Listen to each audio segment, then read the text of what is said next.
हाय बच्चों, आप सबको स्वागत करता हूं हमारे सबका चैनल लर्निंग ट्रैक को। तो आज हम एक नया चैप्टर पढ़ेंगे, रियल नंबर, मैथ्स का पहला चैप्टर है। तो मैं एक बार यूट्यूब सर्च कर रहा था, कभी रियल नंबर का मारा तो वीडियोस देखा, 2 घंटा, 2.5 घंटा, 1.5 घंटे का वीडियोस है। तो मैं वही सोचा कि आप लोग इतने टाइम का वीडियोस रियल नंबर में क्या देख रहे हो, तो बोरिंग हो जाते हो। तो मैं पहले ही दिन से आपको बोला हूँ, मैथ्स आपको इंटरेस्टिंग बनाऊंगा, शॉर्ट वीडियो में दूंगा। तो 5 मिनट में मैथमेटिक्स सिखाऊंगा मैं, 5 मिनट का मैथमेटिक्स, जो कि रियल नंबर का चैप्टर। तो मैं रियल नंबर चैप्टर में तो कुछ है ही नहीं, खाली एचसीएफ एलसीएम निकालना है, √3 इरेशनल नंबर सीखना है, हो गया चैप्टर। तो इसका 2 घंटा 2.5 घंटे का वीडियो करोगे क्या? तो चलो मैं आपका वीडियो, मतलब ये जो चैप्टर है, ये आपको मैं 5 मिनट में समझाता हूँ। चलिए, तो पहले ये चैप्टर में से, पहले जब भी हम कोई भी चैप्टर शुरू करते हैं तो पहले हमारे दिमाग में आना चाहिए कि ये चैप्टर का इंपॉर्टेंट क्वेश्चन क्या है और बोर्ड के एग्जाम में यहां से क्या क्वेश्चन आता है। मैं आपको एक क्वेश्चन बोल दे रहा हूं आपको, √3 is A irrational number, prove that. ये जो क्वेश्चन है ये हमेशा आता है बोर्ड एग्जाम में। मतलब आप बोलोगे सर √3 नहीं आएगा, √2 अगर आ गया, तो एक ही पैटर्न से सॉल्व किया जाता है इसको, तो पैटर्न एक ही है। तो √3 √2 हो गया, तो मतलब prove that A irrational number, ये आपका 3 मार्क या 2 मार्क का एक क्वेश्चन जरूर आएगा। तो यही क्वेश्चन इसमें से आता है। और आएगा तो यहाँ से क्या आएगा, आपको एक वर्ड प्रॉब्लम आ सकता है एचसीएफ एलसीएम रिलेटेड, जो कि एचसीएफ एलसीएम बच्चे 6-7 क्लास से पढ़ते आ रहे हैं। तो एचसीएफ एलसीएम सीखना बहुत ईजी है, तो उसको भी और एक बार थोड़ा रिवाइज करा दूंगा।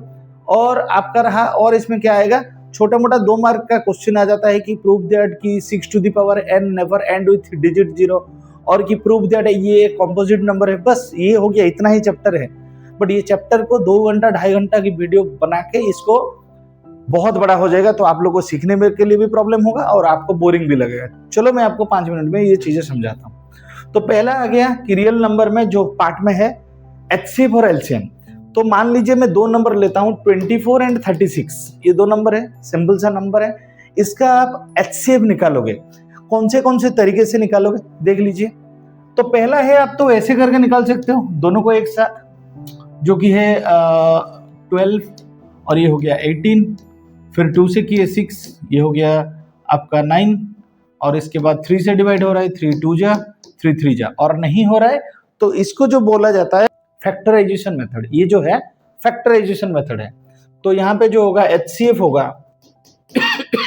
जो आपका कॉमन आया 2 × 2 × 3, और आपका एलसीएम क्या होगा, जो एचसीएफ है वो तो आएगा, उसके साथ और कुछ नंबर्स आएंगे, जैसे कि 2 × 2 × 3, और उसके साथ × 2 × 3। मतलब ये तो आएगा एचसीएफ में, और ये एलसीएम में क्या हो जाएगा, ये पूरा आ जाएगा। ठीक है, ये हो गया आपका एचसीएफ एलसीएम। कौन सा मेथड मैंने बताया है, फैक्टराइजेशन मेथड। ठीक है, उसके बाद मैं सिखाऊंगा प्राइम फैक्टराइजेशन मेथड। ये हो गया फैक्टराइजेशन मेथड, फैक्टराइजेशन मेथड। ठीक है, और अभी देखेंगे कौन सा मेथड आपको बोला, prime factorisation method, prime factorisation method.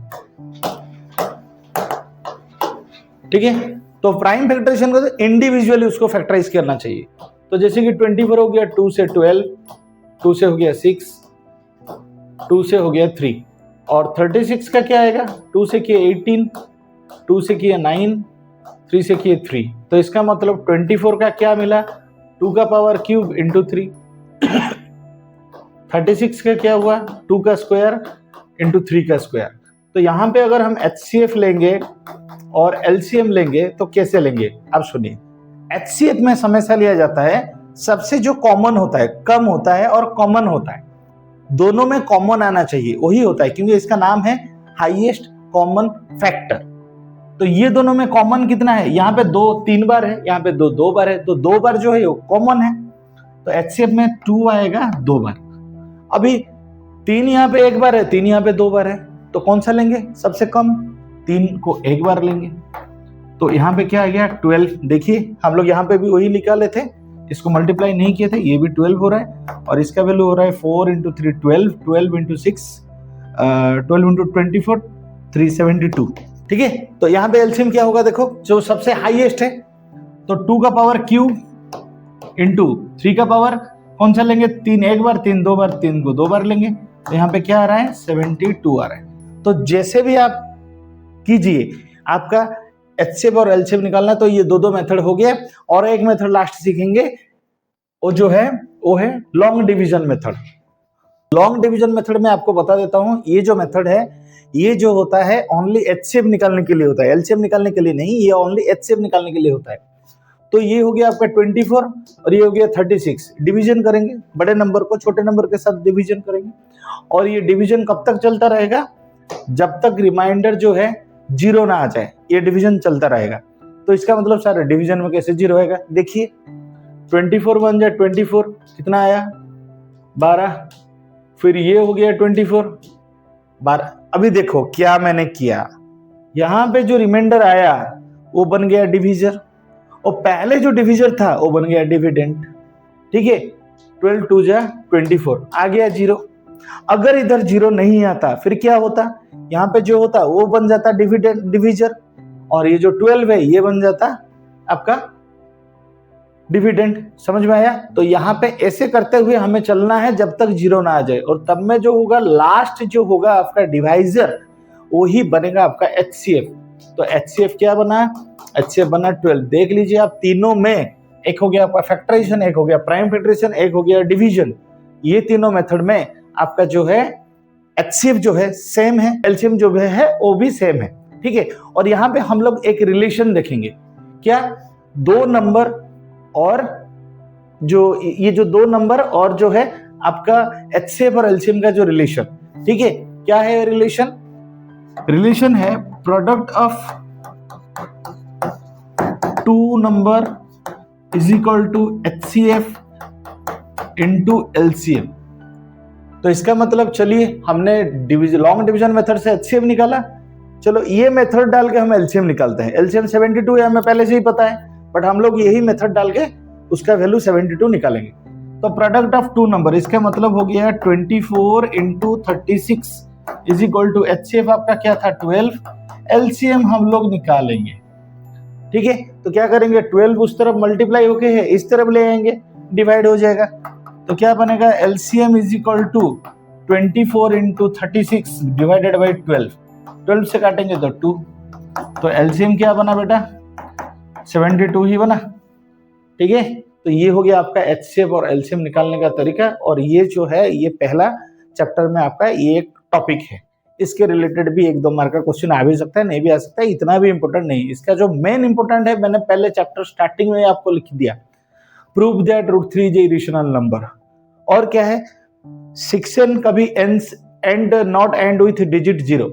ठीक है, और एक कंपोजिट नंबर, ये हो गया। और कुछ आप न्यूमेरिकल्स वगैरह सॉल्व कर लीजिए, चैप्टर 1 हो गया। ज्यादा इसमें दिमाग में घुसाने के लिए कुछ जरूरी है नहीं। ठीक है, ये इतना भी कुछ है नहीं कि आप इसके लिए इतना सोचे। ठीक है, बहुत इजी चैप्टर है, पहले सिलेबस में बहुत सारे था, बाद में सीबीएसई ने बहुत सारा काट दिया, तो अभी इतना कुछ है नहीं। तो अभी हम लोग करेंगे सबसे इंपॉर्टेंट क्वेश्चन जो बोर्ड एग्जाम में हर साल हर एग्जाम में आया है, जब प्रूव दैट ये एक इरेशनल नंबर है √3 मान लीजिए। सो ये हो गया prove that √3 is an irrational number. ठीक है, तो हम लोग क्या करेंगे, इसको मानेंगे हम लोग। देखिए आपको बोला है कि ये एक इरेशनल नंबर प्रूव करना है, तो हम लोग इसको कैसे लेंगे, मान लीजिए कि ये एक रेशनल नंबर है, और जो रेशनल नंबर का जो क्राइटेरिया है उसको हम पहले सॉल्व करने के लिए कोशिश करेंगे। तो जब रेशनल नंबर का क्राइटेरिया फुलफिल नहीं कर पाएगा तो क्या बनेगा, बाद में इरेशनल बनेगा। जैसे कि मान लीजिए किसी एक लड़के को बोला गया कि ये लड़का है, प्रूव करो, तो पहले देखेंगे ये मान लीजिए ये लड़की है, अभी लड़की का जो क्राइटेरिया फुलफिल नहीं कर पाएगा तो बनेगा क्या, वो लड़का ही बनेगा फाइनली। चलो देखते हैं। सो वैसे ही √3 is an irrational number, let √3 is a rational number, let √3 is a rational number which is in the form of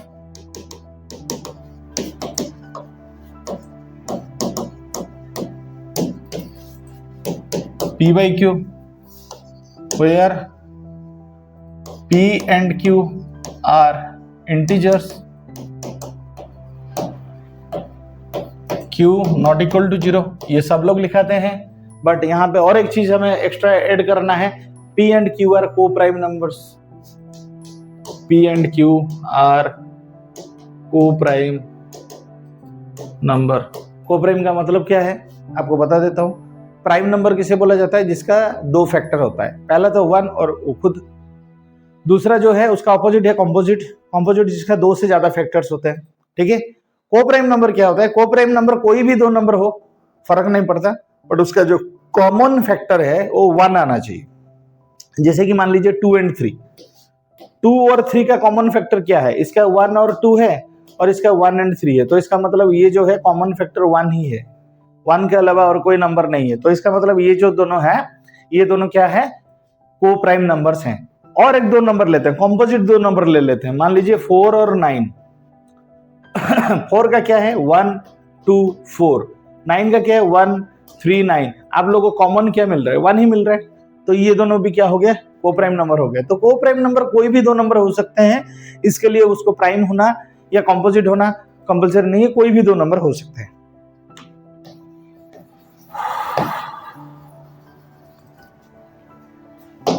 तो चलिए, तो इतना हम लोग को पहले लिख देना है, चाहे कोई भी क्वेश्चन हो, √2 हो, √5 हो, √7 हो, कुछ भी हो, ये पहले हमें लिख देना है। रूट ए रूट बी कुछ भी दिया हो, √2 + √3, √2 + 5, 2√2 बाय √3, कुछ भी दिया हो, ये पहले लिखना है।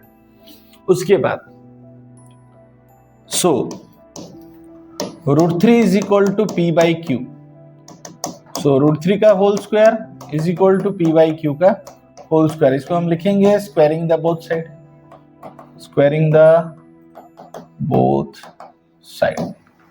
बोथ साइड को हम लोग क्या करेंगे? स्क्वायरिंग करेंगे। सो दैट्स इम्प्लाई √3 का स्क्वायर 3 बना और ये बना p²/q²। सो ये हो गया 3q² = p²। सो यहाँ पे हमें क्या मिला? यहाँ पे हमें क्या मिला? हमें एक चीज मिल गया। क्या मिला? Here 3 is a factor of p²। ये चीजों को आप अच्छी तरह से समझ जाओ, यही नहीं समझ पाते हो रट्टा मार ले तो मैथ को पूरा खराब करके रखे हो।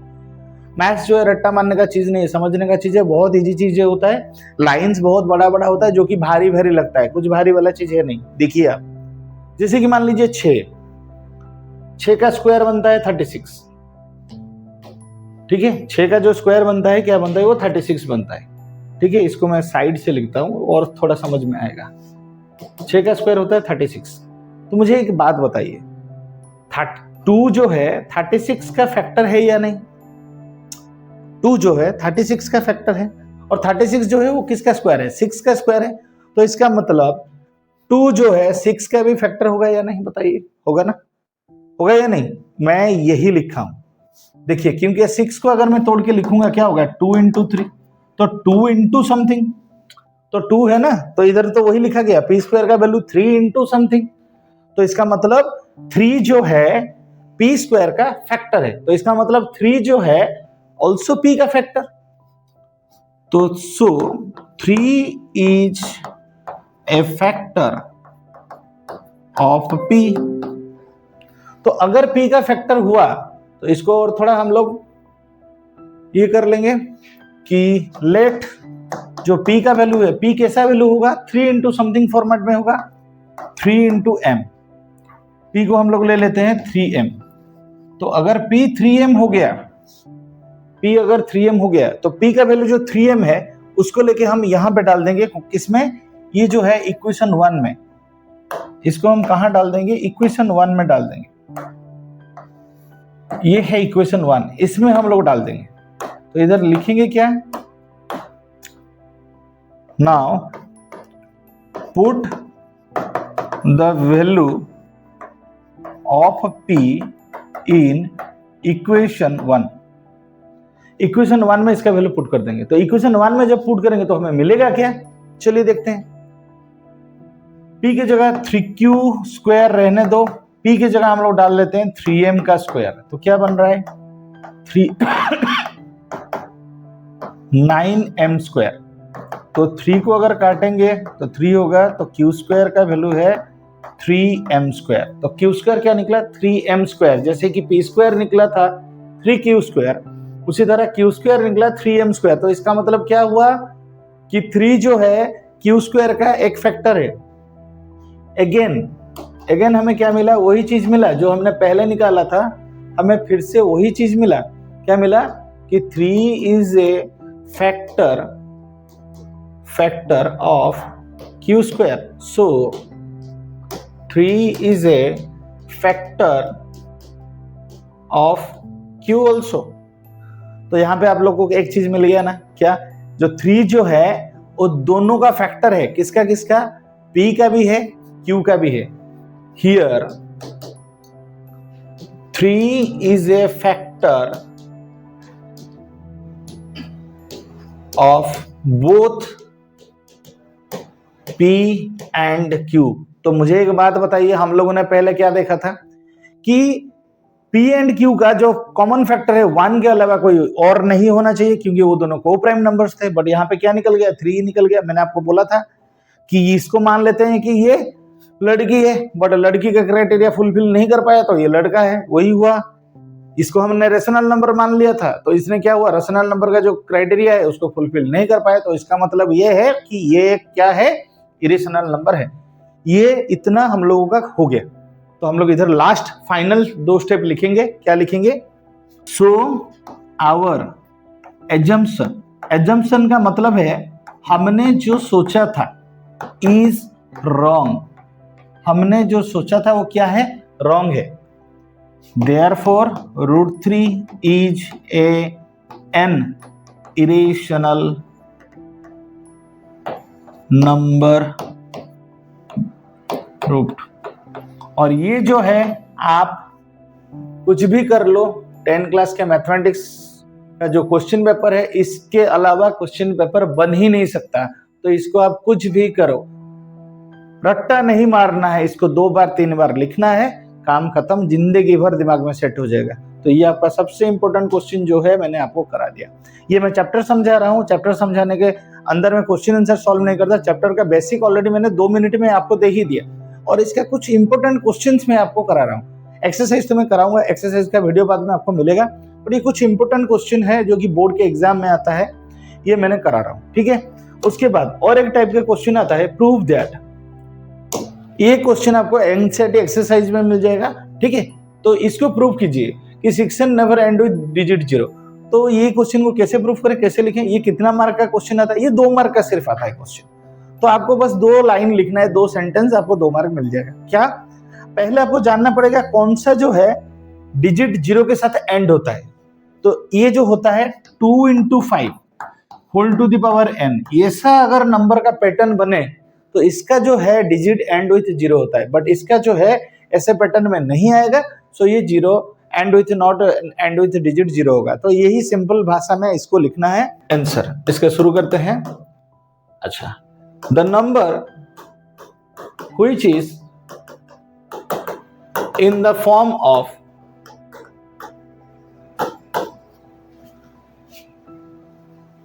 2 × 5 whole to the power n is and with digit 0,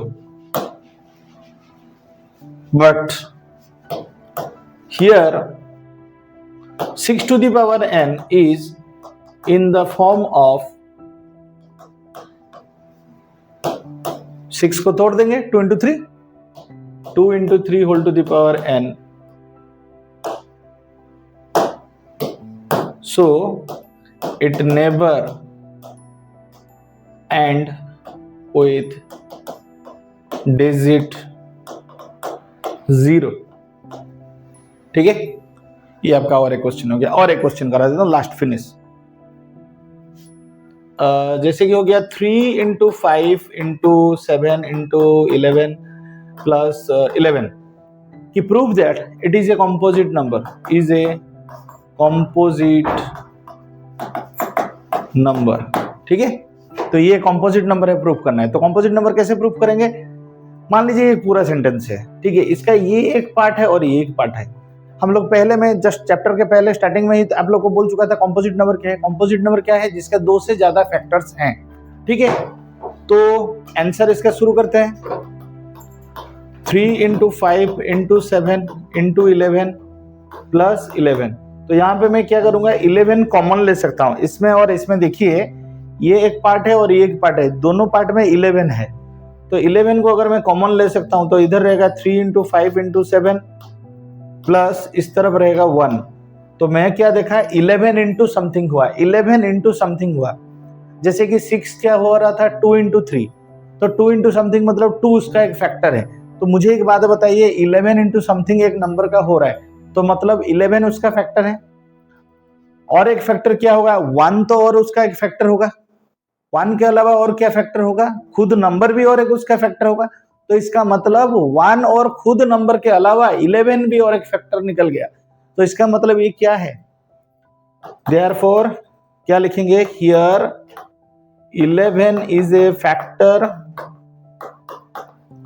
of this number, so it is a composite number. Composite number, composite number किसे कहते हैं आपको पता चला। जैसे कि मान लीजिए 4 का फैक्टर क्या, 1, 2, 4, 1 होगा 4 होगा, ये तो कंपलसरी है। इसके अलावा कोई भी और एक फैक्टर हो जाएगा तो इसका मतलब ये क्या है, कॉम्पोजिट नंबर है। तो ये आपका पूरा चैप्टर था जो कि बेसिक्स के साथ मैंने एनसीईआरटी का मोस्ट इंपोर्टेंट क्वेश्चन आप लोगों के साथ डिस्कस कर दिया। इसके अलावा भी और है बहुत सारे क्वेश्चंस है, उसका एक मैं वीडियो आप लोगों का इंपोर्टेंट क्वेश्चंस का एक वीडियो मैं बाद में लाऊंगा। एनसीईआरटी सॉल्यूशन का आपको बाद में वीडियोस मिलेगा। तो आप लोगों को कैसा लगा मेरा वीडियो कमेंट सेक्शन में जरूर लिखना और आप मुझको सब्सक्राइब जरूर करना। ठीक है, धन्यवाद।